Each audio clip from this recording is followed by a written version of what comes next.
रात को 11 बजे का वक्त रहा होगा जब एक घर का दरवाज़ा खुलता है और उस दरवाजे से दो लुटेरे उस घर में प्रवेश करते हैं और प्रवेश करने के बाद उस पति के कमरे में चले जाते हैं जो वहाँ पर अकेला सो रहा होता है।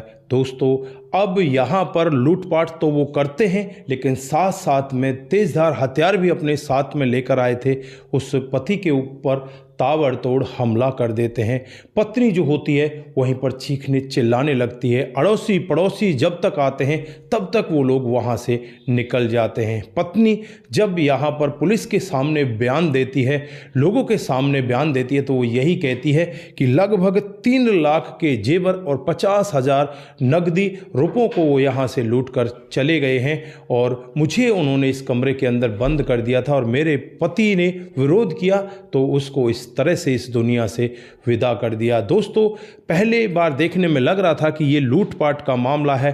पति की सांसें भी उस समय तक चल रही थी। आनन फानन में ही उसे नज़दीकी हॉस्पिटल में ले जाया जाता है, लेकिन वहाँ जाने के बाद डॉक्टर साहब उसे मृत घोषित कर देते हैं। चारों तरफ हंगामा मच जाता है। पुलिस मौके पर पहुंचकर पूरे बयानों को दर्ज करती है और उसके बाद अपनी जांच पड़ताल में लग जाती है।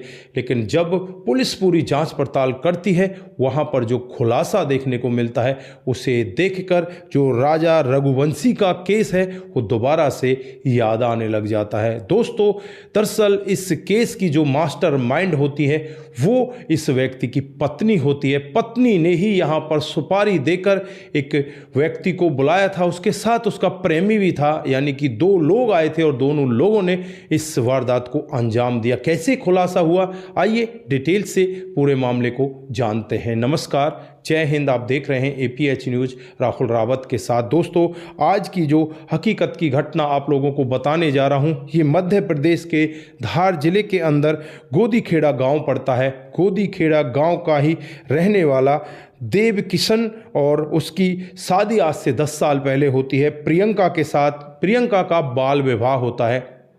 बाल विवाह होने के बाद ना तो प्रियंका अपनी ससुराल जा पाती है, ना ही देव किशन पुरोहित उसे लेने जाता है। जैसे ही ये दोनों जवान हो जाते हैं, जवान होने के बाद जो देव किशन है वो अपनी पत्नी का गौना करके उसे अपने साथ ले आता। लेकिन उससे पहले जो प्रियंका है वो पड़ोस के ही रहने वाले कमलेश के प्यार प्रसंग में फंस जाती है और इतनी ज़्यादा उससे प्यार करने लगती है, उसे उसके सामने कुछ दिखता ही नहीं। और जब वो देव किशन पुरोहित से शादी करके अपनी ससुराल में आती है तो देव किशन को बार बार नीचा दिखाने की कोशिश करती है। उससे कहती है कि तू तो मेरे लायक है ही नहीं, तेरे साथ तो मेरी शादी होनी ही नहीं थी, बस तेरे साथ तो फालतू में मेरी शादी हो गई। इस तरह से यहाँ पर पति पत्नी का झगड़ा चलता रहता है।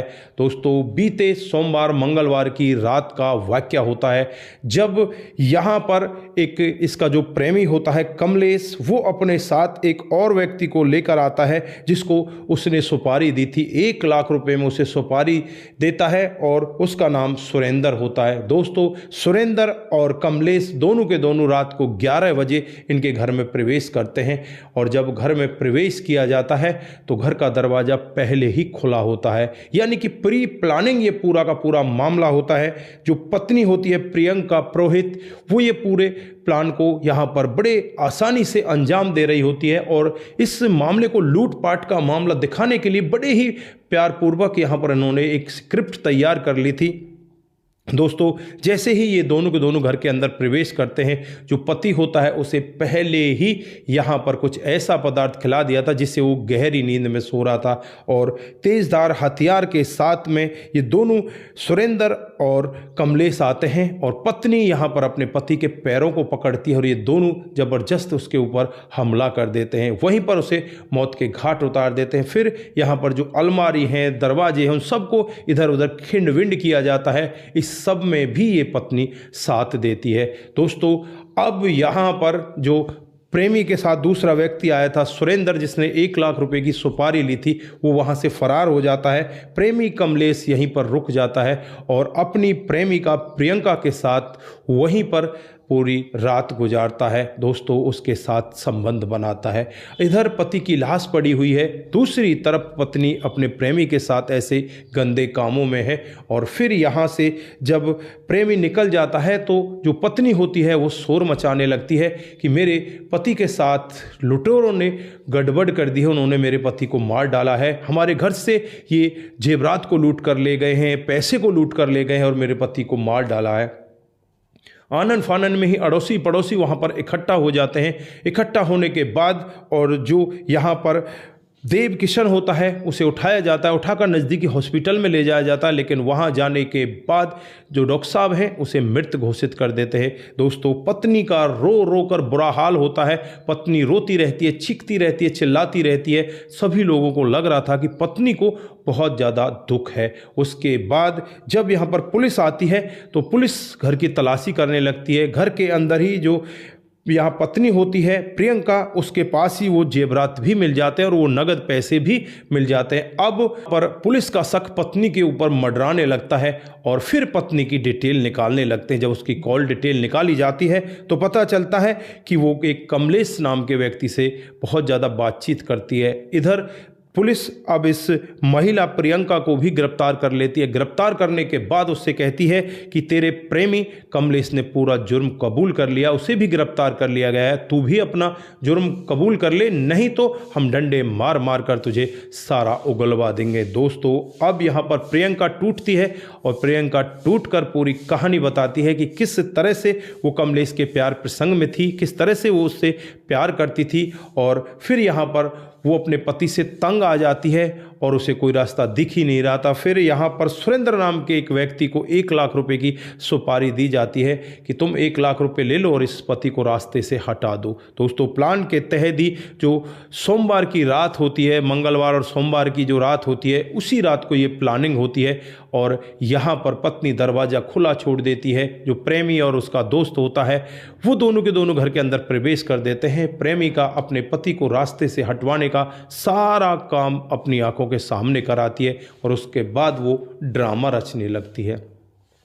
दोस्तों फिलहाल यहाँ पर पुलिस ने BNS की धारा 331(8), 311, 1031/5 इन सब के तहत यहाँ पर मामला दर्ज कर लिया गया है और दर्ज करने के बाद इन दोनों को गिरफ्तार कर लिया गया है, जिसमें जो प्रियंका है उसका प्रेमी कमलेश है। इन दोनों को तो गिरफ्तार कर लिया गया है और यहाँ पर जो किलर है जिसने सुपारी ली थी सुरेंद्र, वो अभी भी फरार बना हुआ है। पुलिस यहाँ दावा करती है जल्द ही उसे भी गिरफ्तार कर लिया जाएगा, उसे भी सलाखों के पीछे धकेल दिया जाएगा। तो दोस्तों ये थी आज की एक ऐसी दर्द भरी कहानी जिसमें पत्नी खुद अपने पति को इतनी बेरहमी के साथ इस दुनिया से विदा कर देती है और खुद एक प्लानिंग बनाती है। प्लानिंग के तहत वो यहाँ पर यही चाहती थी कि इस सब के बारे में किसी को ना पता चले, सबको लगे कि लूटपाट के लिए लुटेरे यहाँ पर आए हैं और इस तरह से इस वारदात को अंजाम देकर चले गए हैं।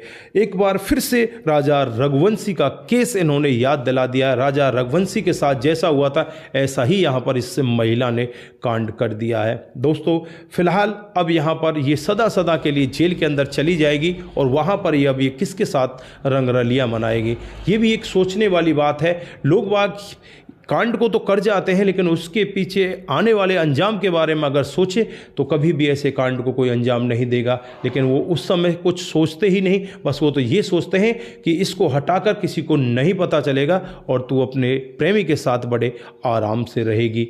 दोस्तों यहाँ पर छात्र चाहे कितना भी क्रिमिनल हो वो कोई ना कोई सुराग अपने पीछे जरूर छोड़ जाता है और उसकी वजह से ही वो पकड़ा जाता है। तो दोस्तों आज के लिए बस इतना ही, फिर मिलते हैं किसी नए मोड के साथ। तब तक के लिए आप अपना ख्याल रखें, परिवार का ख्याल रखें, सतर्क रहें, सावधान रहें। दोस्तों जिन साथियों ने हमारे पिछले वीडियोज़ पर कमेंट किए थे उनका नाम हम यहाँ पर बारी बारी से लेने वाले हैं। दोस्तों जो सबसे पहला कमेंट आता है वो मुनमुन श्रीवास्तव का आता है। वो लिखते हैं कि आपकी कहानी बहुत ही बेहतर होती है, आपका बहुत बहुत धन्यवाद। उसके बाद में रघुवीर तेवतिया का कमेंट आता है। वो लिखते हैं कि आपकी कहानी बहुत ही शानदार होती है। रघुवीर जी बहुत बहुत धन्यवाद। उसके बाद में जो कमेंट आता है वो कमेंट आता है शेखर सुमन का। वो कहते हैं कि आपकी कहानी बहुत ही अच्छी होती है। शेखर जी बहुत बहुत धन्यवाद। उसके बाद मुनमुन श्रीवास्तव जी हमें कमेंट करते हैं। विमला गिरीश जी भी हमें कमेंट करती हैं। समाधान पाटिल जी का भी कमेंट आता है। दोस्तों जिन साथियों का नाम हमसे छूट गया है उनका नाम भी हम बहुत ही जल्दी लेने वाले हैं। आप सभी इसी तरह से हमारे साथ बने रहें। बहुत जल्दी क्या अगले वीडियो में उन साथियों का नाम लिया जाएगा, क्योंकि ये वीडियो तो आज मैं यहीं पर ख़त्म कर रहा हूँ। अगले वीडियो में उन सभी साथियों का नाम लिया जाएगा जिनका नाम हमसे आज छूट गया है। आप सभी का दिल की गहराई से बहुत बहुत धन्यवाद। आप इसी तरह से हमारे साथ बने रहें, इसी तरह से अपने कमेंट हमारे साथ में साझा करते रहें। सतर्क रहें, सावधान रहें, रिश्तों की अहमियत को ज़रूर समझें। नमस्कार, जय हिंद, जय भारत।